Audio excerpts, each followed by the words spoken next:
Buenos días. Esta es la clase 3 del curso sobre técnicas de estudio en búsqueda de un aprendizaje significativo apoyado en la construcción del conocimiento. Ya hemos hablado en las primeras clases de incorporar contenidos y hemos aprendido que hay tres tipos de contenidos: los contenidos conceptuales, los procedimentales y los actitudinales. A su vez hemos visto que los tres contenidos son importantes y son evaluados a la hora de un examen. Recordemos que un contenido conceptual son básicamente las definiciones de objetos y procesos que podemos enfrentar en una asignatura, así como propiedades de los mismos y otros detalles. Por ejemplo, ¿qué es una proteína? ¿Dónde se hallan? ¿Cuál es su función? Por su parte, los contenidos procedimentales los podemos definir como habilidades que me permiten manejar los contenidos conceptuales y aumentar su propio valor.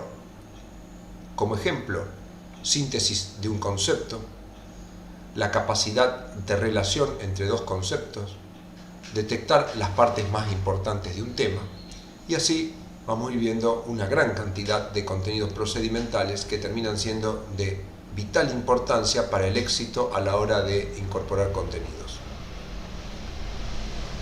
Por su parte, los contenidos actitudinales son la postura frente al conocimiento. Por ejemplo, valorar lo aprendido, confiar en la explicación de un profesor, valorar la conducta de un profesor, etc.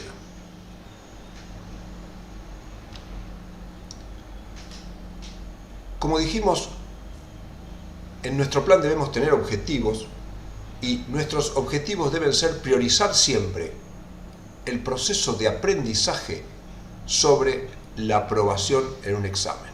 Nuestro objetivo tiene que ser incorporar correctamente los contenidos para que como consecuencia aprobemos un examen.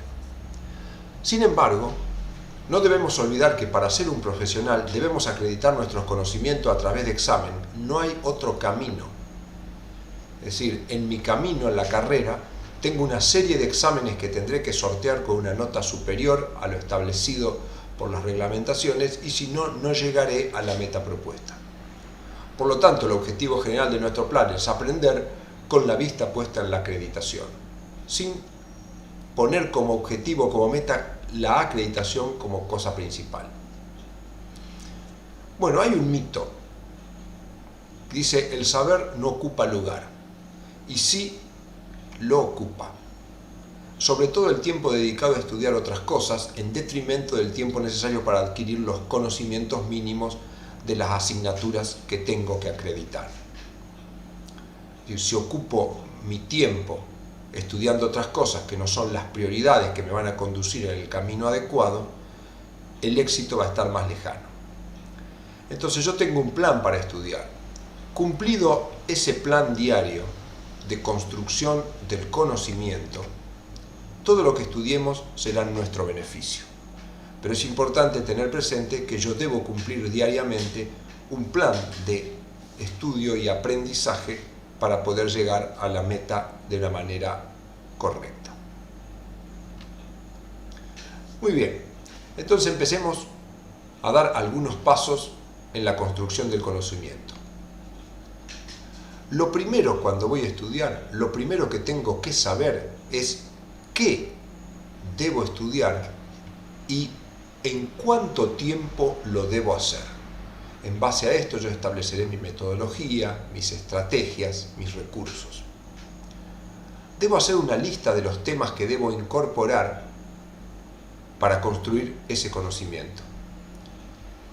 Debo hacer una lista de al menos 2 niveles de complejidad y la debo tener presente prácticamente en mi memoria para saber cuál es todo el conocimiento que tengo enfrente y que debo acreditar en el próximo examen. Veamos un ejemplo. Supongamos que sabemos que en un mes tenemos que acreditar conocimientos, es decir, rendir un examen sobre 2 temas. que son proteínas y ácidos nucleicos. Obviamente, por mi formación y mi carrera docente, la mayoría de los ejemplos que voy a poner son referidos a la química, pero de ninguna manera los mecanismos de estudio son solo aplicables a la química. Estos mecanismos que les planteo son prácticamente aplicables al estudio de cualquier asignatura o conceptos de las ciencias biológicas. Entonces, retomemos esto. Dentro de un mes tengo que rendir un examen sobre estos dos grandes temas. Una vez que conozco los dos grandes temas y conozco el tiempo, comenzaré a buscar cuáles son los subtemas dentro de cada uno que lo constituyen. Los temas y los subtemas habitualmente usted los tiene en lo que se llama el programa de la asignatura, que en algún lado debe estar. Es común que el alumno no lo encuentre, no lo tenga o no sepa dónde está, pero ese programa existe y es lo primero que uno debe conseguir para saber cuáles son los temas. Y de esta manera poder ampararse, decir, bueno, sí, esto lo estudié porque figura en el programa y esto no lo estudié porque no figura en el programa. Por lo tanto, en el primer paso es clave tener ese programa. Por ejemplo, los dos grandes temas entonces eran proteínas y ácidos nucleicos. Supongamos que dentro de proteínas los subtemas que debo estudiar son una definición, cuáles son sus propiedades, sin discriminar física, química, propiedades. Si digo propiedades en general, deberé estudiar todas las propiedades con el detalle que corresponda. Las estructuras primaria, secundaria, terciaria y cuaternaria, las funciones de una proteína y las causas de pérdida de la actividad. Por su parte, dentro del gran tema ácidos nucleicos, tengo también una definición, sus propiedades, la estructura, tipos de ácido nucleico y la función de cada uno. Todo esto yo lo debería preparar en un mes. ¿Por qué? Porque dentro de un mes tengo un examen y tengo que llegar con todos estos temas incorporados y con las habilidades adecuadas para poder defenderme con los conceptos claros que debería tener en mi cabeza. Entonces, una vez decidido el temario, tengo dos cosas que decidir: cómo voy a distribuir este temario en el tiempo y qué fuente bibliográfica, es decir, de dónde voy a estudiar. Es común que uno no haga una distribución en el tiempo y es común que como fuente bibliográfica vaya viendo sobre la marcha y escuchando a compañeros y a profesores, entonces voy recuperando material. Es importante que cuando yo organizo mi plan, en los primeros días le dedique mucho tiempo a esto, cosa que a lo mejor he gastado 2 días mientras voy estudiando, pero ya tengo claro cómo voy a hacer las cosas durante todo el mes y de dónde voy a estudiar. Un consejo que le doy es: busque una fuente de estudio y de ahí trate de encontrar todos los contenidos conceptuales que tenemos acá. A medida que avance el tiempo, si usted ve que hay algunos contenidos que no los encuentra en su fuente bibliográfica, recién ahí salga a buscar, pero no empiece desde el principio con 2 o 3 fuentes bibliográficas que muchas veces conducen más al fracaso que al éxito. Entonces tenemos que hacer una distribución en el tiempo. Entonces veamos, por ejemplo, tenemos un alumno 1, un alumno determinado, que ha hecho una planificación. Tenemos que tener presente que el concepto que se incorpora debe quedar claro de manera que en el futuro lo podemos utilizar con seguridad. Eso sería el aprendizaje significativo, es decir, si yo aprendo algo, no lo debo olvidar. Y para que no lo olvidemos, el aprendizaje debe ser hecho de una manera correcta, que ya vamos a ver cómo lo encararemos. Entonces, dijimos que disponemos de un mes. Supongamos que hoy empezamos a hacer el plan, 30 del 1, y se rinde el 28 del 2. Entonces, todos mis temas que tenía anteriormente, de proteínas y ácido nucleico con los subtemas, los distribuyo en una tabla y acá lo organizo por fecha. Digo, bueno, yo proteínas definición lo tendría que tener estudiado el 30 del 1, propiedades el 3 del 2, estructura el 8 del 2, función el 11 del 2 y así sucesivamente, de manera de llegar al 28 del 2, cercano a la fecha de nuestro examen, habiendo visto todos los temas. Y acá iré registrando la fecha en la que voy haciendo los temas. Veamos, por ejemplo, a este alumno. Había hecho esta planificación y comienza a estudiar y vemos que, por ejemplo, propiedades de proteínas, que había estimado estudiarlo el 3 del 2, bueno, el 2 del 2 ya lo estudió, estructura tenía el 8 del 2, lo estudió el 7 del 2, en alguno de ellos justo le coincidió, en otros se anticipó. Entonces dice, bueno, este alumno viene encaminado, probablemente cuando llegue acá al final habrá visto todos los temas. Una cosa que tenemos que comenzar a manejar es la cuestión de lo que se conoce como el tiempo de repaso. Tengo que tener, el tiempo de repaso implica que yo no he incorporado los conceptos adecuadamente. O sea, si al final de estudiar tengo que volver a revisar todo, quiere decir que los conceptos no están claramente incorporados. Uno debería ir estudiando y esos conceptos ya quedar fijos y no tener necesidad de volver a leerlos. Entonces, lo que tenemos que tener presente es que quizás ese plan es el plan de nuestra asignatura, pero nuestra vida no va a tener un solo plan, tiene varios planes. Puse 6, pero a medida que vayan pasando los años, usted podrá tener 6, 18, 70 planes que tiene que cumplir en un tiempo en particular. Lo importante es que cada uno de esos planes se cumpla satisfactoriamente.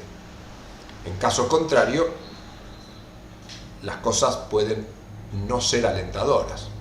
Veamos este otro alumno que hizo una planificación similar, pero empezó a estudiar y viene, en general, podemos ver atrasado con los temas.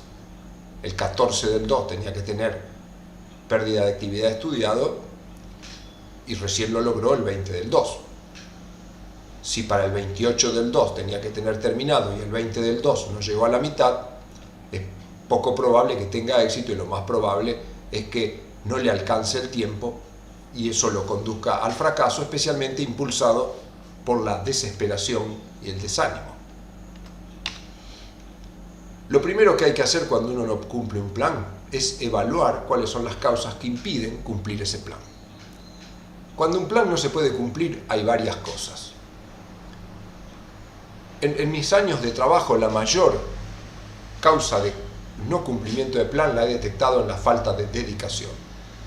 La falta de tiempo estimado de estudio por día. Si no la cumplo, lo más probable es que me lleve a que no pueda cumplir el plan.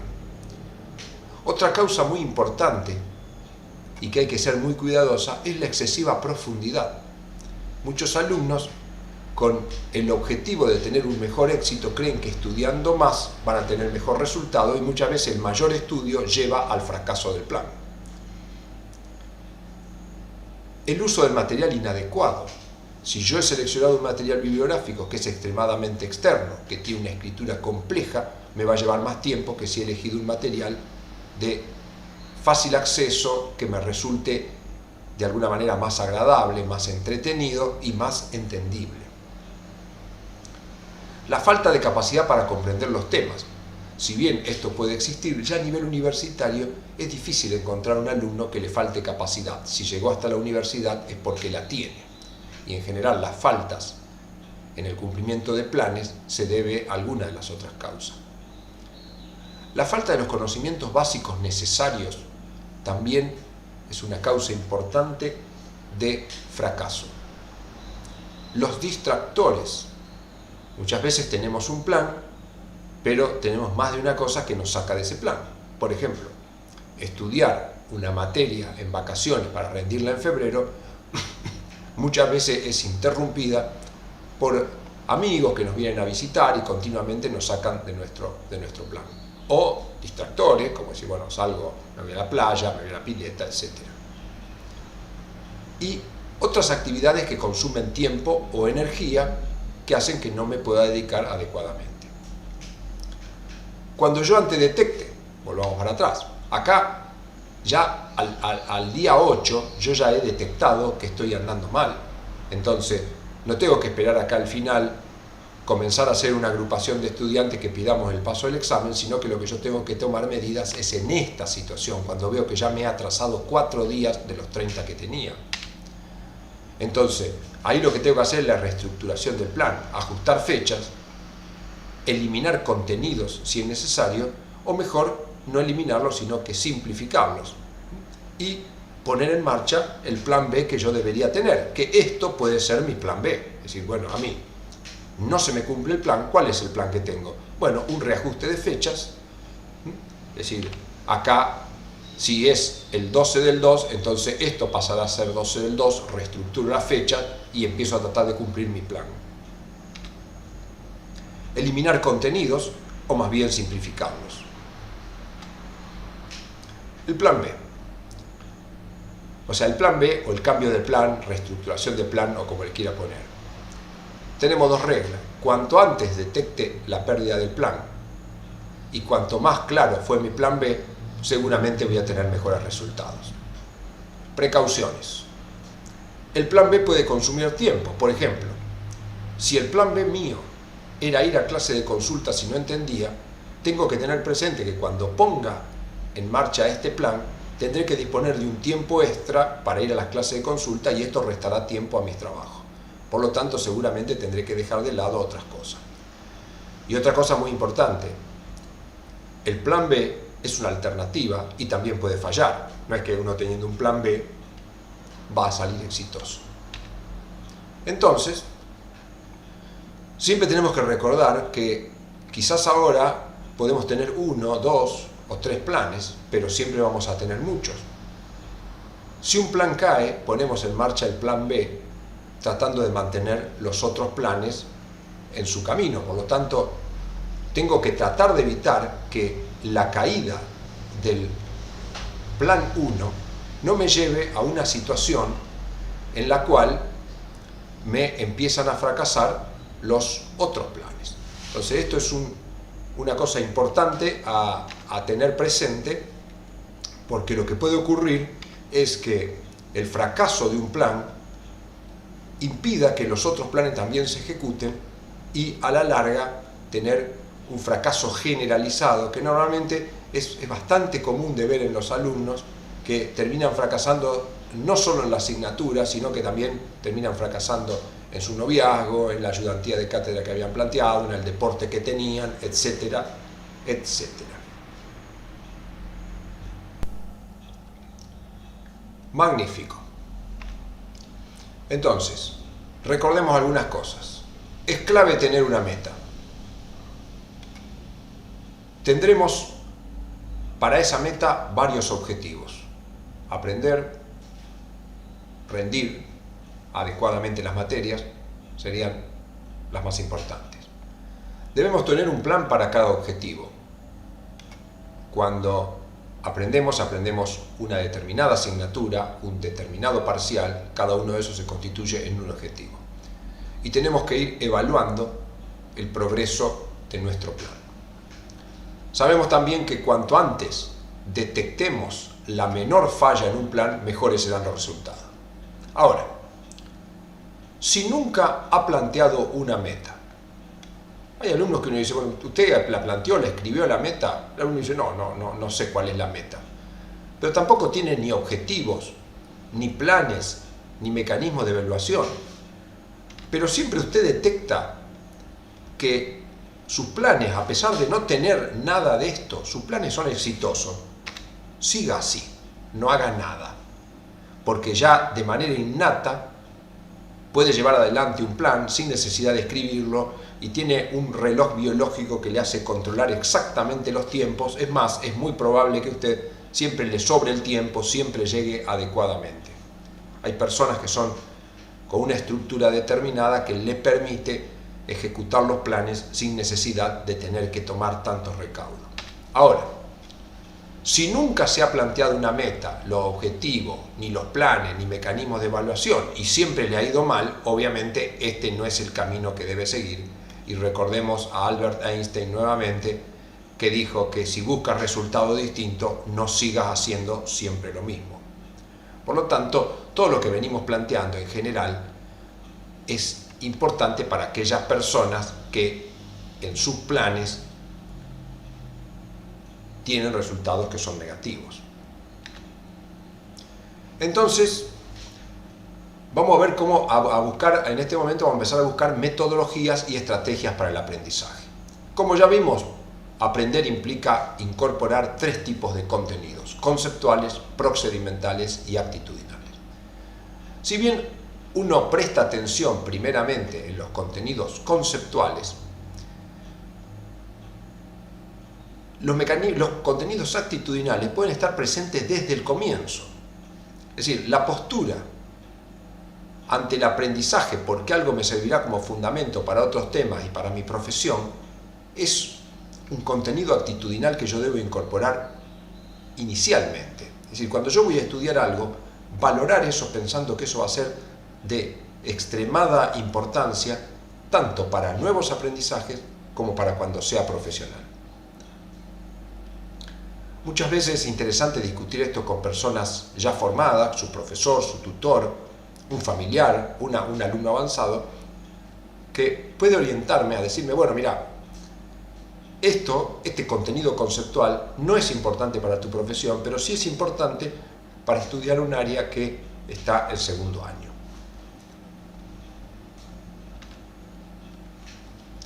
Comencemos con los contenidos conceptuales. Lo primero que tenemos que priorizar es lo que se llama la definición. ¿Qué es algo que voy a estudiar? La Real Academia Española define a definir o a definición como fijar con claridad, exactitud y precisión el significado de una palabra o la naturaleza de una persona o cosa. Eso es lo que tenemos que hacer con cada concepto. Para definir algo, debo utilizar palabras cuyo significado conozco perfectamente.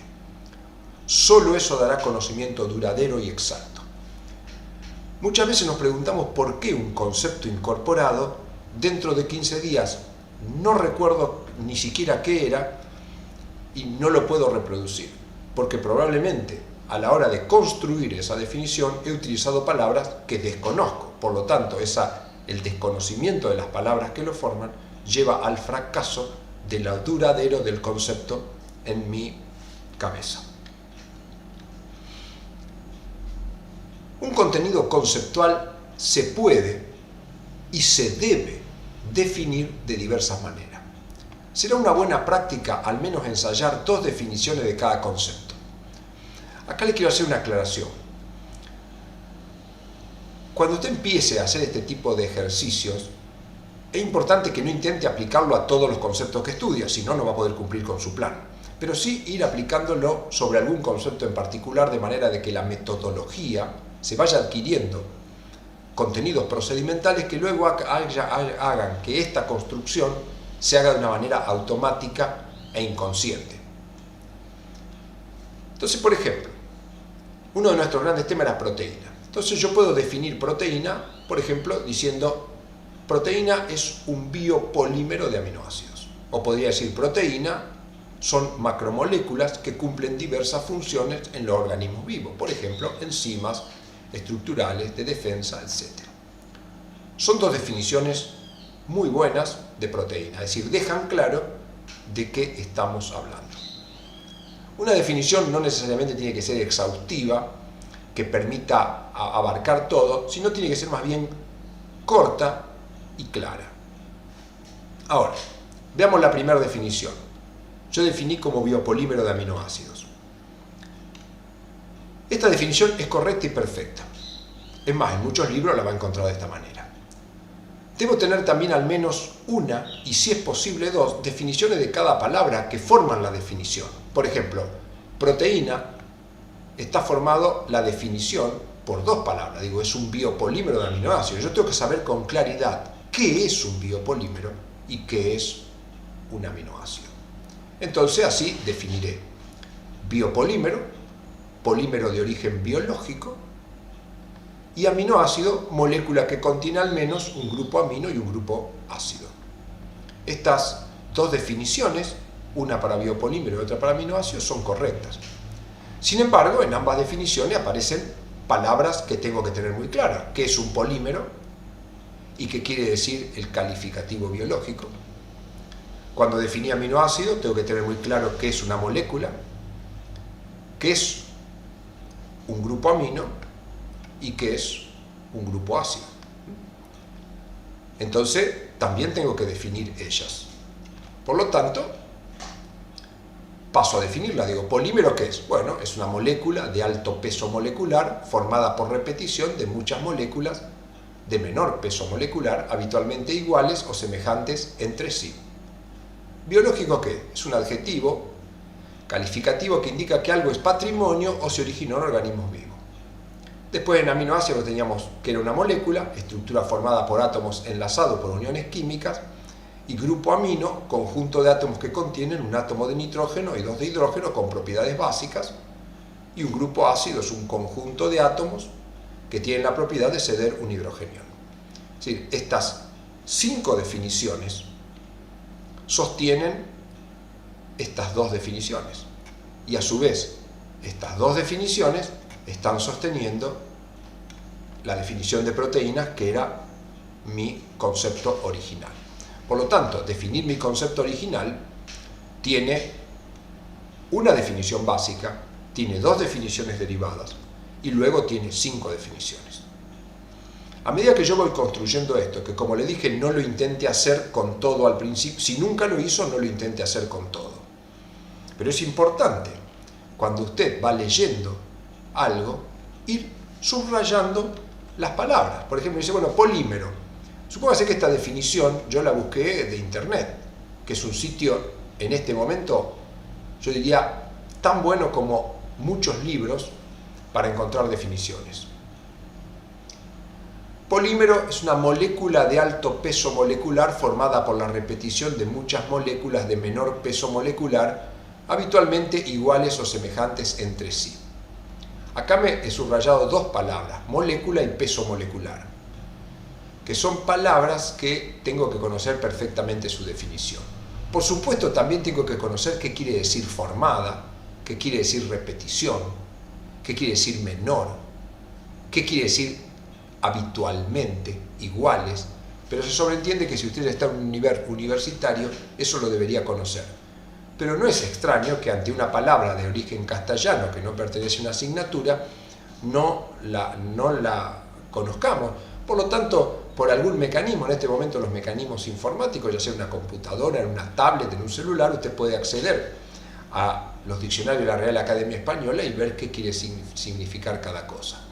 Conocer el significado de cada palabra, la de las disciplinas que estoy estudiando y aquellas que no son de la disciplina, hace que el concepto tome sentido y quede almacenado de manera permanente en nuestra cabeza.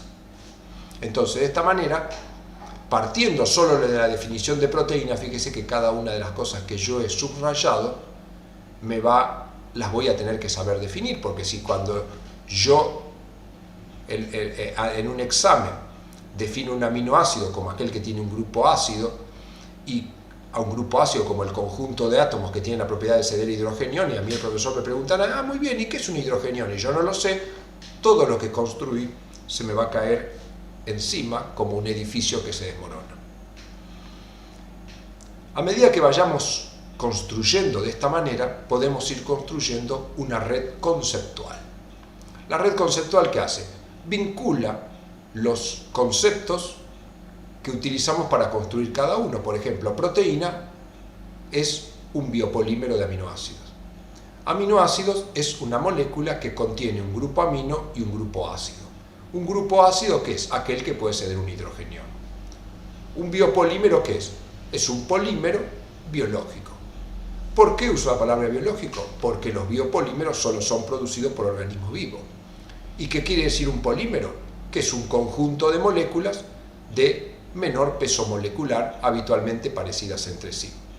¿Y qué es una molécula? Bueno, es una estructura química, es decir, es algo formado por átomos y que están unidos entre sí por enlaces químicos. Por supuesto, acá mi red crecerá, porque yo ahora voy a definir qué es un átomo, qué es una estructura química, qué es un enlace químico, diré qué es el peso molecular, tendré que explicar qué es un hidrogenión, acá habíamos hablado de propiedades básicas, y de esta manera se irá ampliando la red conceptual. Las redes conceptuales son importantes por este tipo de vínculo y es lo que va creando en nuestra cabeza la vinculación entre los conceptos y la que vamos a ver que nos permite viajar a través del conocimiento para resolver problemas, para explicar situaciones conflictivas. Las redes conceptuales es importante también porque yo puedo vincular redes conceptuales, ya lo vamos a ver, y al vincular las redes conceptuales, lo que puedo hacer es vincular temas y encontrar las relaciones. Entonces lo que vamos a ver es un poco cómo se puede construir una red conceptual. Acá ya lo hemos visto. Volvamos un poco para atrás. La red conceptual se fue construyendo con las palabras que forman cada definición. Entonces, ¿cómo hacemos para construir una red conceptual? Bueno, pues es sencillo. Una de las formas más sencillas de todas es buscar un papel y escribirlo. La ventaja del papel es que, bueno, uno lo tiene a mano, lo puede pegar en la pared, lo pone en la heladera, en algún lado, lo va mirando. Pero en este momento yo le recomiendo comenzar a utilizar recursos informáticos que tienen más de una herramienta para construcción de redes conceptuales. Muy bien. Yo le voy a mostrar un recurso informático. Este programa es un programa que sirve para hacer presentaciones. El más conocido de los programas es PowerPoint. Este se llama Impress, es un programa que funciona en Linux, pero hay varios programas y PowerPoint lo debe tener fácilmente. Entonces, vamos a intentar construir una red conceptual, acá referido a un concepto. Supongamos que nosotros tenemos que definir ácido nucleico. Entonces, ácido nucleico. ¿Cómo define usted ácido nucleico? Ya decíamos, bueno, un biopolímero de nucleótidos. Es una buena definición. ¿Podemos hacer otra? Un biopolímero de nucleótidos que participa en el almacenamiento, transmisión y expresión de la información genética. Muy bien, entonces esta es una buena definición. Si usted la dice en un examen, probablemente lo aplaudan. Esa definición de ácidos nucleicos. Ahora, ¿qué conceptos tenemos? Vamos a ampliar un poco acá. Biopolímero, nucleótido, almacenamiento, transmisión y expresión, son términos del castellano, pero quizás expresión lo puedo marcar porque es un término bastante específico dentro del tema de ácido nucleico. Y información genética. Entonces esos son, uno diría, bueno, mi definición de ácido nucleico tiene 1, 2, 3, 4 palabras claves. Si quiere puede incorporar almacenamiento y transmisión. Para tener, bueno, si el profesor pregunte ¿qué quiere decir que almacena información genética? Que uno pueda decir algo. Entonces, ¿qué tendríamos que hacer? Y bueno, definir biopolímero, nucleótido, almacenamiento, transmisión. Pero ¿cómo construye una red conceptual? Una red conceptual, por ejemplo, con este programa, que es lo mismo que los otros, con C mayúscula, defino ácido nucleico. ¿Cuántas palabras componen mi definición de ácido nucleico? Dijimos 1, 2, 3, 4, 5, 6 palabras. Entonces, voy a copiar esta caja de texto, lo pego 6 veces. Acá tengo una vez, acá, esto se puede cambiar de lugar,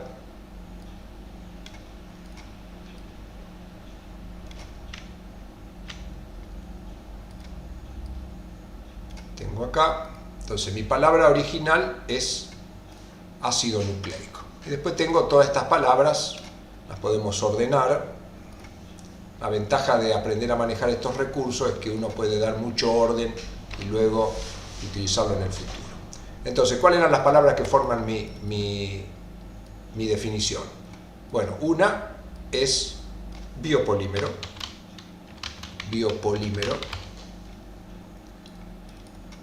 la otra nucleótido, la otra, vamos a poner acá información genética, información genética, lo vamos a acomodar acá. Almacenamiento.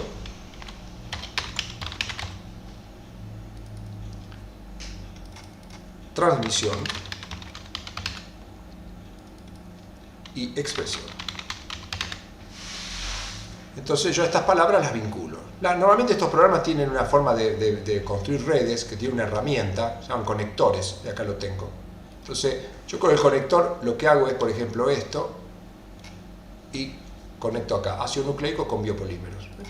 Entonces es parte de mi red conceptual esto, y voy armando de una manera relativamente sencilla mi red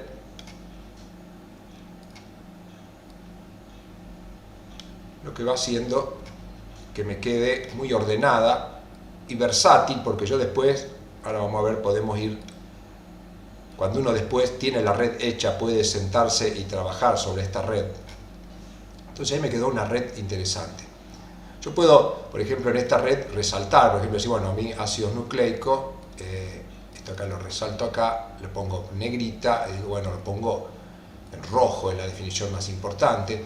Después, dentro de ácido nucleico, en general las dos primeras palabras, biopolímero y nucleótido, son cuestiones más bien estructurales, información genética una cuestión funcional, lo mismo que almacenamiento. Entonces dice, bueno, yo a esto lo voy a resaltar en azul para que me quede claro, por ejemplo, que es una cuestión estructural, y estas que son toda una cuestión relacionada más a la síntesis de proteína. Entonces uno en la propia red puede ir creando dibujos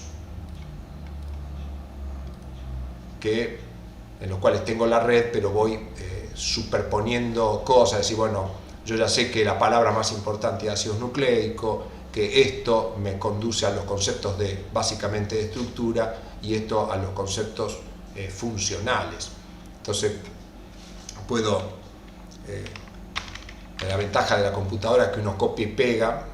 Entonces acá estructura, le vamos a sacar el color, volvemos al color original, le sacamos la negrita, y a lo mejor, bueno, me conviene acá, tengo diferentes tipos de conectores. Entonces, por ejemplo, ahora digo, bueno, voy a conectar así acá,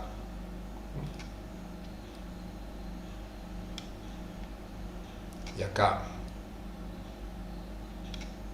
Entonces me va quedando una cosa que contiene una gran cantidad de información, aparentemente poca, porque uno dice, bueno, todo lo que está acá es una pequeña definición. Sí, pero esto va haciendo que yo realmente construya el conocimiento. Entonces sería importante que este tipo de cosas, yo acá le mostré el manejo de un programa, trate de buscar alguno, si no lo tiene, consúlteme, vamos a buscarlo, e intentaremos de que usted sume esta herramienta. Manejar herramientas informáticas a esta altura de la civilización es un recurso importante, que quien no lo tiene está en una falla tan grave como hace un tiempo era no manejar un idioma o no escribir a máquina. Bueno, nos veremos en la clase número 4 sumando nuevos elementos y viendo cómo usted todo este tipo de cosas las logró plasmar en sus horas de estudio.